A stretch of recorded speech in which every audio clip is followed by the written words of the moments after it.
All of these emotions, these categories of emotions, are there for a reason, and they're to give us a message that something needs to change.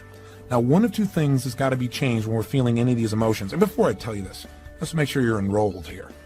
How would you feel in your life if you knew, no matter what emotion you felt, you could go, okay, am I feeling uncomfortable, or is that a feeling of fear, or is that a hurt feeling, or an anger type of feeling, or a frustrated type of feeling, or a disappointed, or a guilty, or inadequate, or overloaded, or lonely feeling?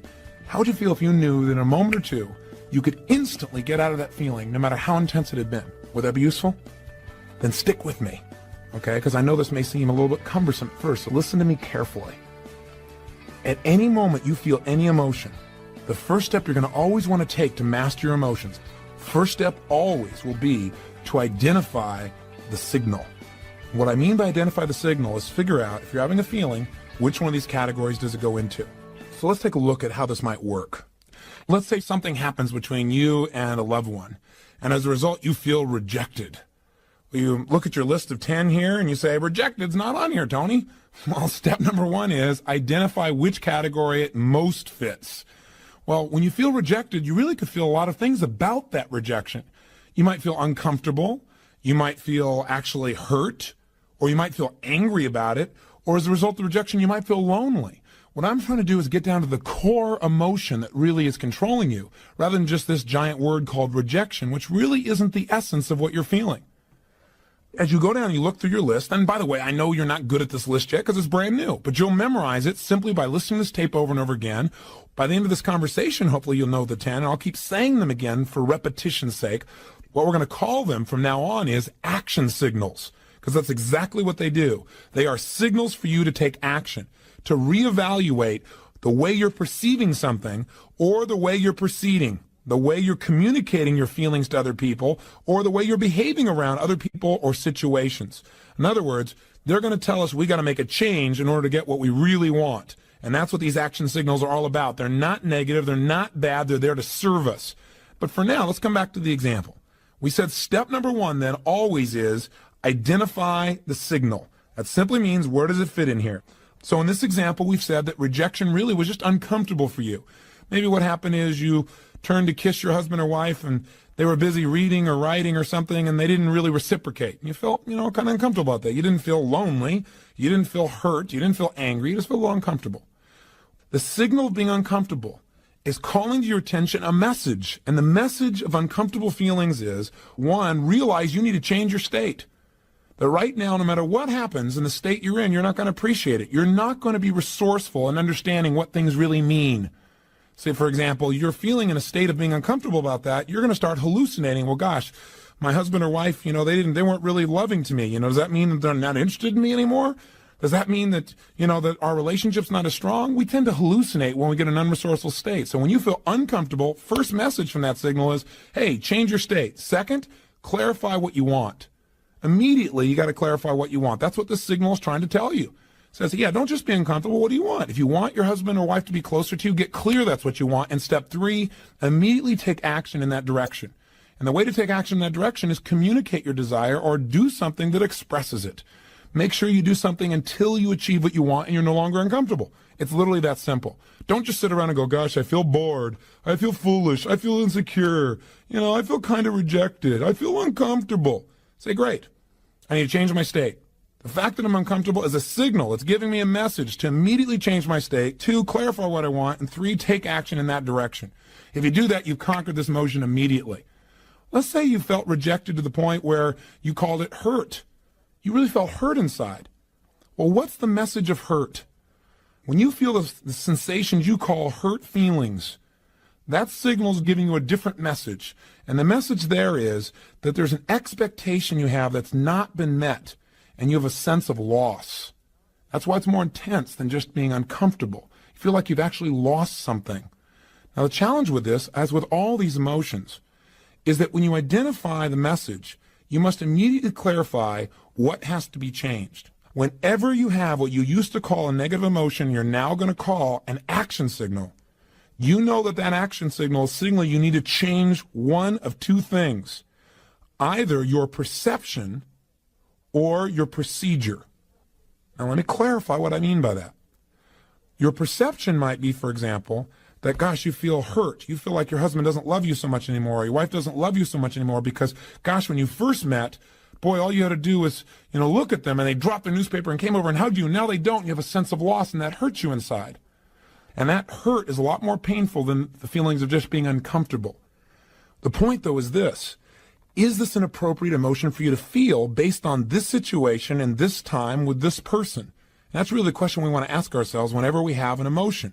We know that when we have that signal, we need to first identify it, and then secondly, immediately appreciate this signal is offering us a message, and the message is we need to change. Again, our perception or our procedures. So our perception might be, person doesn't love me. Do we need to change our perception? Do we have some rules that are inappropriate in this situation? And the answer here probably is yes. Wouldn't you agree? This person is just wrapped up in what they're doing because they're just immersed. It doesn't mean they love you any less. What this emotion is telling you is you need to change your perception, because otherwise you're going to feel pain for no reason. You might also look at this same situation as a symbol that you need to change your procedure. Procedure means the way you're proceeding with this information. In other words, what this may be is a signal to you that you really aren't communicating your real needs to your husband or to your wife. Maybe what you need to do is change your procedure, and instead of feeling hurt or instead of feeling uncomfortable, turn to your husband or wife and say, honey, I know you're wrapped up in your work. I know you're totally immersed. I know you're trying to do stuff that supports the whole family here. But you know what? I just need, 3 minutes with just you and I, because I really need right now to just feel loved by you. I need to hold you. I need to feel connected to you. Now, if that person starts to get upset, obviously you're getting feedback that your procedure still didn't work. You have to be a little more flexible, a little more creative, or maybe a little bit more loving in the way you do it. Or maybe change the timing in which you go about something. But that's changing procedure, changing the way you communicate. Or another way of changing procedure might be it's a signal that says that the way you're communicating your husband or wife doesn't make them want to make you feel loved right now. That your present behavior may be turning them off.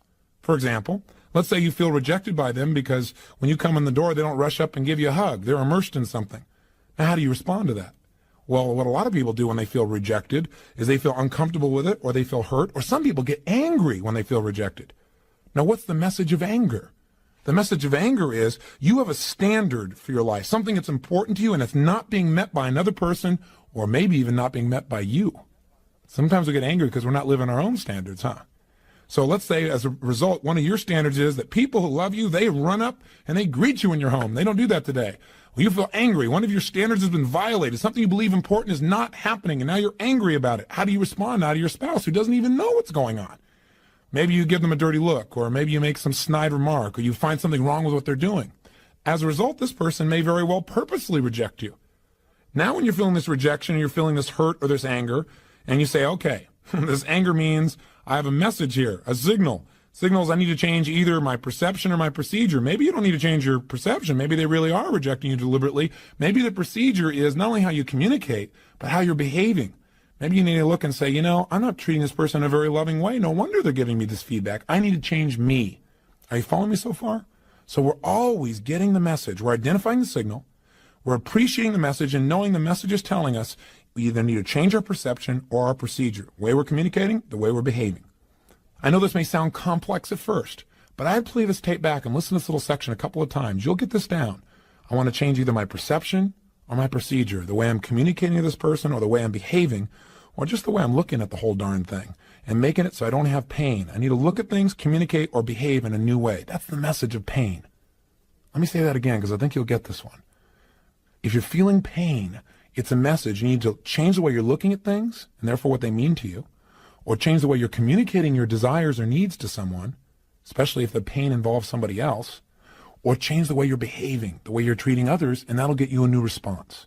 That's in essence the basis of all these action messages. They're telling you, you got to set a new outcome and move in a new direction. Otherwise, you're going to stay in pain. And by the way, let me mention something to you.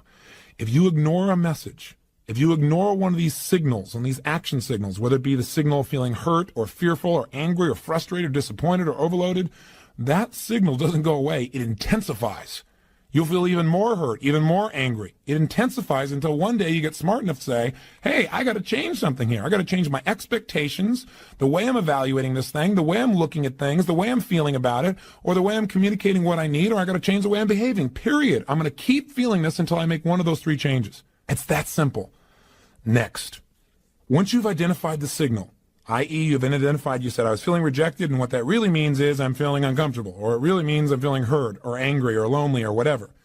Then the second step is appreciate the message. Respect that emotion. Don't make your emotion wrong. So many times they say, well, I don't want to feel rejected, or I don't want to feel bad, or I don't feel angry, I don't want to feel hurt. Don't do that. Appreciate it. It has a message for you. It means you got to change. But it also means something very specific depending upon which emotion of these 10 categories. So before I go any further, let me review with you what the messages are that each one of these 10 signals is giving you. We've already said that if you're uncomfortable, the message is simple. You got to change your state, clarify what you want, and take action in the direction of what you want. And immediately you won't be uncomfortable anymore.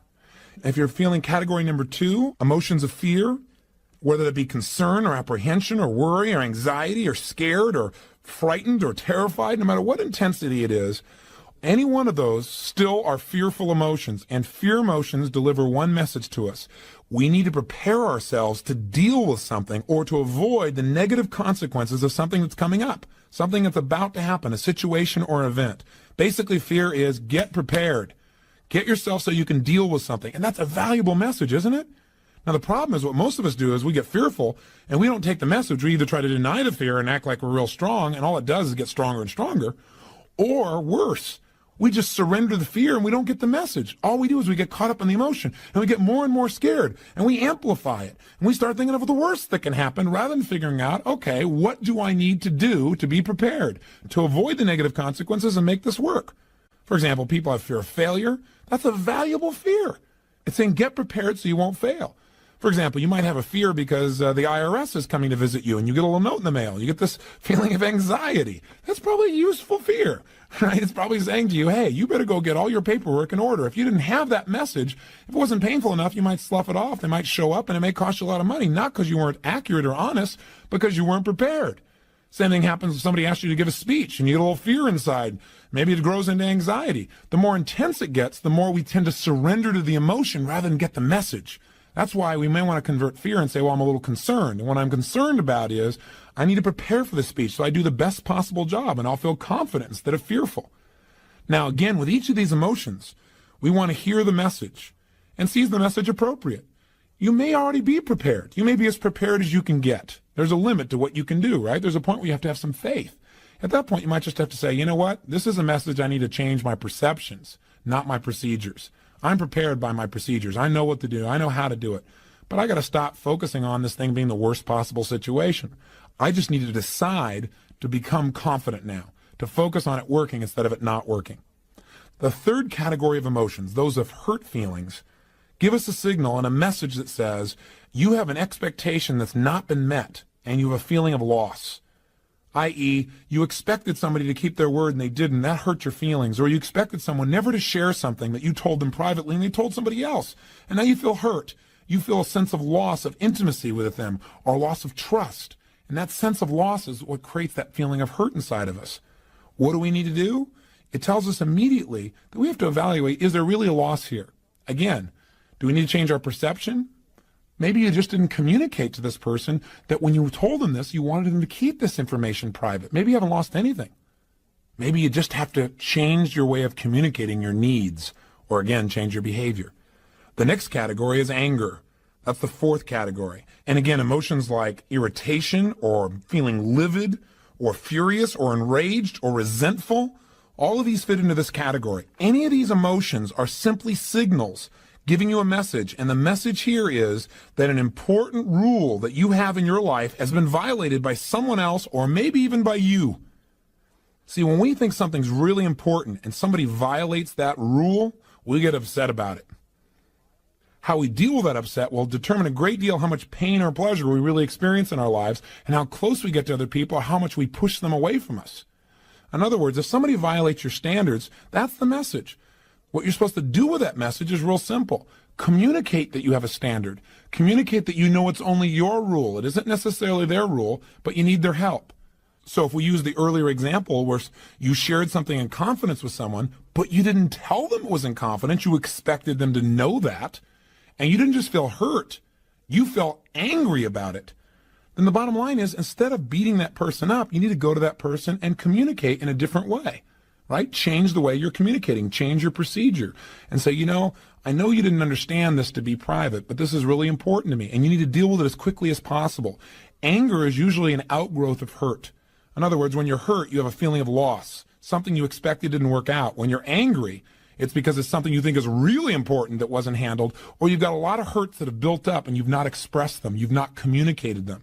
So anger is usually a signal that something you believe is really important has been violated by someone or yourself.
They're waiting on me, haters think they gaining on me. Sitting in purple rain and folding origami. Oracles surround me, each one more astounding. Still handle my biz, just got a channel climbing for the level. The damage I really can make is a trip. Doing figure eights, are you coming back now? But it's way too late. Just tryna be grateful, just tryna be great. Yeah, and one thing it taught me is this is the moment to get it. So have faith and don't hesitate. Where my bad girls at? Bad girls at? From the front to the back, front to the front, to the front, to the front, to the front. But it work right now, work right now. Put it work, let me see, put it work. Put it work, let me see, put it work. Work. Put it work.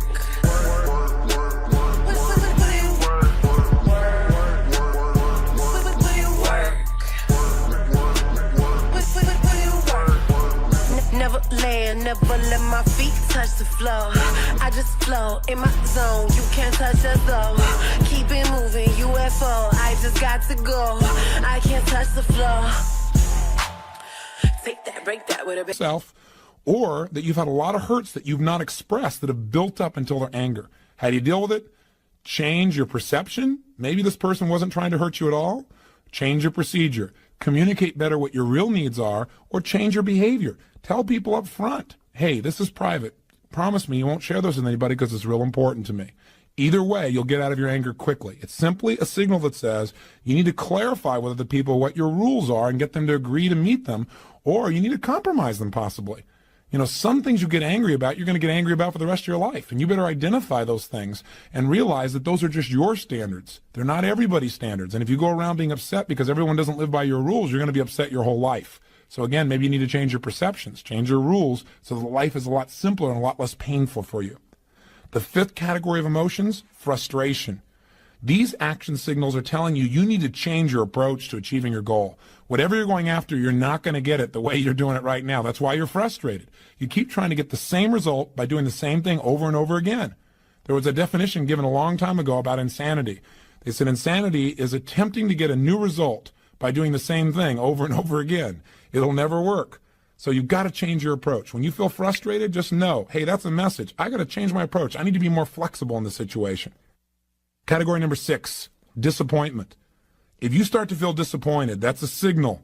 And that signal is bringing you a message. And the message is that you need to realize that an expectation you had, an outcome you're going after, is not going to probably happen unless you change your expectation and make it more appropriate for the situation at hand. In other words, maybe you wanted something to happen in too short a period of time. Realize disappointment says you need to change your expectations. You need to change simply your view of things and come up with a more appropriate outcome for the time that you have involved, the people you have involved, the situation you have involved. So that's the message. Listen to it. Utilize it. Don't keep re-experiencing disappointment and stacking it until you feel overloaded, overwhelmed, or hopeless, or inadequate, which are emotions we'll talk about later. But first, let's talk about the next one. The seventh major category of emotions are guilt or regret emotions. Hey, when you've got feelings of guilt or regret, a lot of people say, well, don't feel guilty about anything. Garbage. Guilt serves you if you hear the message. And the message of guilt is really simple. It says you violated one of your own standards, and you must do something immediately to ensure that you're not going to violate again in the future. That's why you have the pain of guilt. Now, what most people do is they do one or the other. They either deny the guilt, take themselves out of it, and don't feel guilty at all,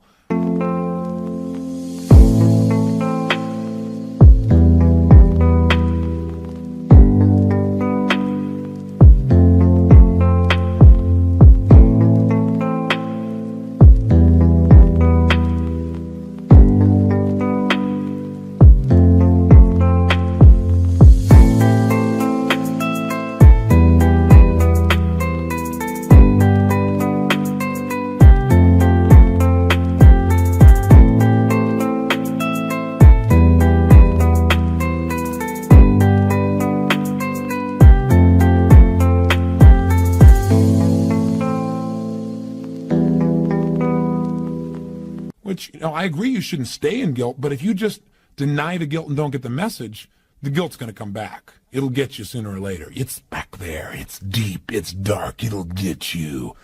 So with that fear, maybe you should turn that fear into getting the message instead of being overwhelmed and, again, surrendering to guilt. That's the other extreme.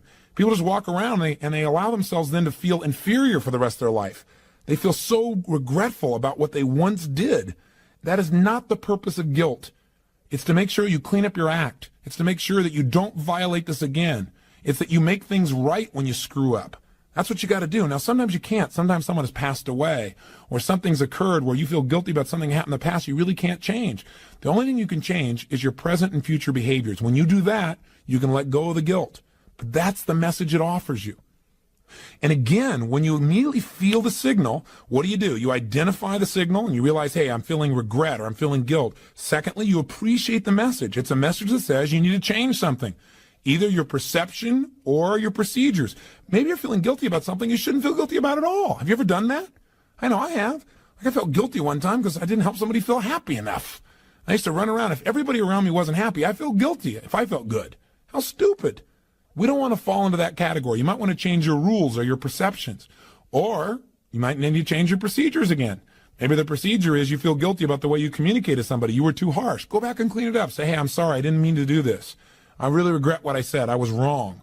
Boy, the guilt will disappear.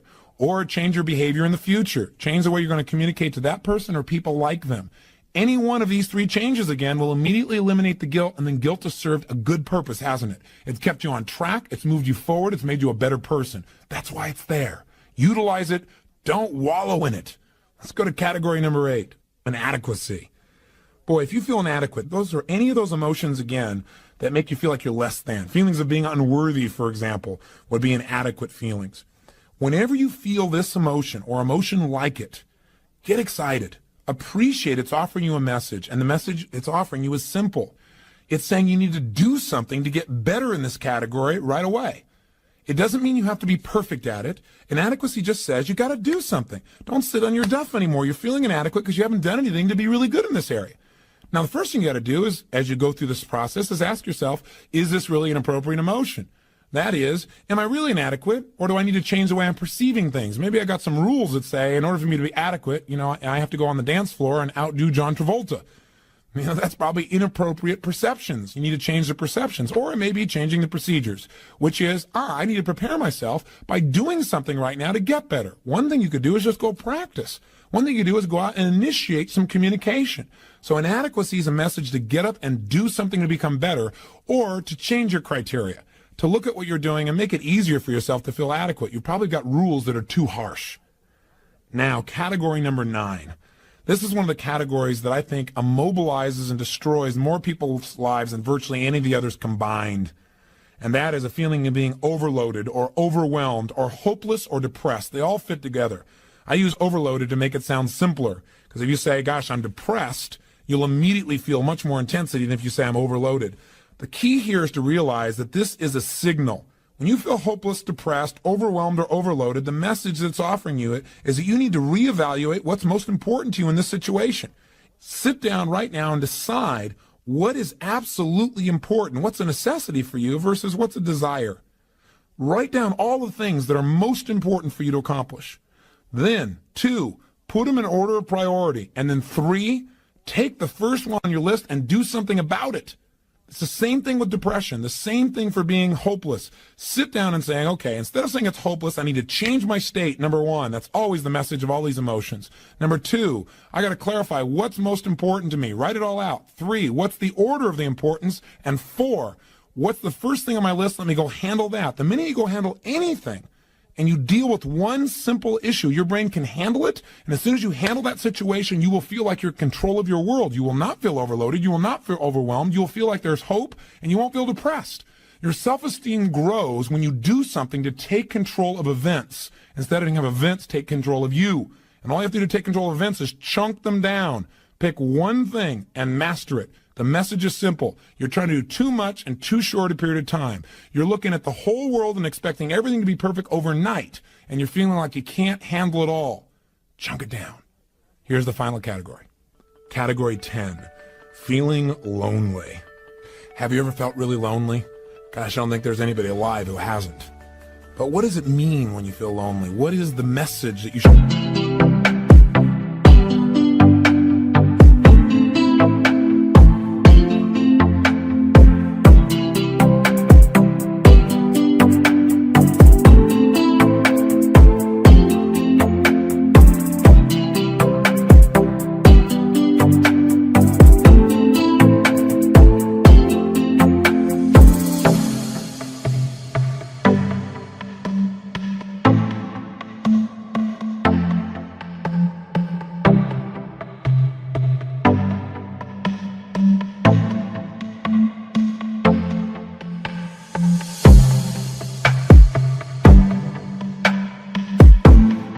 get from that signal? I think the message is really simple. What we really need at that moment, the message is telling us we need a certain connection with people. The challenge with that message is a lot of times people take the word connection or the idea of the need for a connection with another human being and they make it into a sexual connection or instant intimacy. And they feel frustrated because even when they have that, they still feel lonely. What we really need to do is identify what kind of connection. Maybe you do need an intimate connection. Maybe you just need some basic friendship or someone to listen to or somebody to laugh with or someone to talk to. It's real important when we feel lonely just say, hey, this is really neat. What's great about being lonely is it says I really care about people. I love to be with people. And I need to find out in what way I want to be with somebody right now. And then take an action immediately to go in the direction we want. In other words, all 10 of these emotions are a message to our brain to say, hey, what you're doing right now isn't working, and you need to change it. You need to change your perception and change what criteria you're using, your way of looking at things that makes you feel this way because your perception's not appropriate, or change the way you're communicating. You're not communicating things in a way where people know your needs, or just change your behavior. What you're doing isn't working. Change your approach. Every feeling you have, good or bad, is not based on the actual reality of life, but rather your interpretation as to what things mean. And remember, nothing in life has any meaning except the meaning you give it. So if you don't like the way you're feeling, change the meaning.